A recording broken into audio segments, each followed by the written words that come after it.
We'll be leaving from the Revive location, heading up to the North Country, cruising across the Kank, staying in North Conway and heading back in the morning. We've got some great stops along the way, a private collection, a new museum we came across. We're looking at a whole bunch of different options to make this a great trip.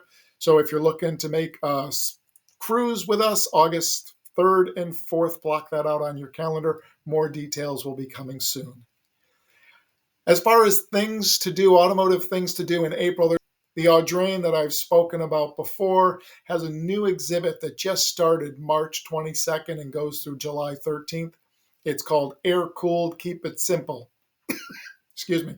It's not just Volkswagens and Porsches. Go check that out if you're interested. And then the Maine Classic Car Museum in Arundel, Maine. Close by, something that we can easily get to in a day from Seacoast, New Hampshire. They're open Thursdays through Sundays this time of year between 10 and 5, so go check that out. And now, spring cleaning do's and don'ts. So first, we're going to start off with the don'ts. Something that we commonly see at our shop are people that pressure wash their vehicle to get the dirt off and then dry it by hand. Pressure washing a vehicle will not remove all the dirt. Drying it by hand is just going to take the remaining dirt and it's going to drag it across the surface and leave micro scratches and swirls. So please, if you're going to wash your vehicle touchless with a pressure washer, dry it touchless with something like a leaf blower. And you want to dry it off. You don't want to leave the water on there because it will leave water spots, and that just introduces a whole nother issue. So do touchless wash and dry, or if you're going to wash it by hand, then you can dry it by hand, but don't mix the two.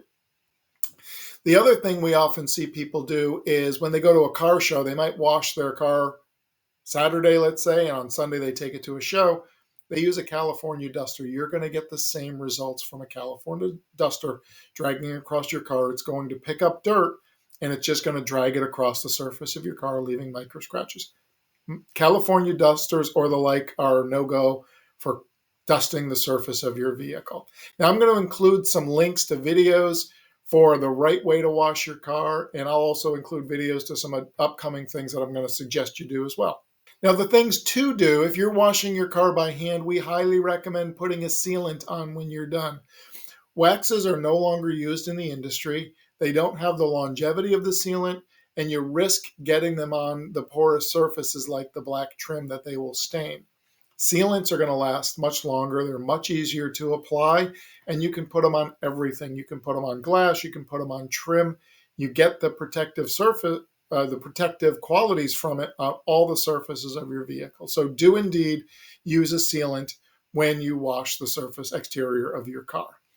And then do make sure you get any environmental contaminants off your vehicle as soon as they happen, whether it's bird dropping, sap, or anything else, water spots that get on the vehicle. If you get stuck near a sprinkler, you don't realize that water gets on the car, the water evaporates, the minerals that are in the water remain.